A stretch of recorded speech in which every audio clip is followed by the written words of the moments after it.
particularly in the short term. Dosing matters.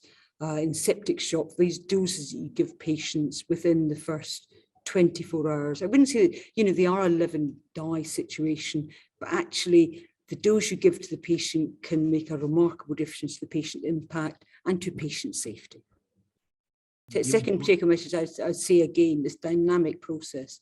Think about your drugs a bit like you think about your fluid balance.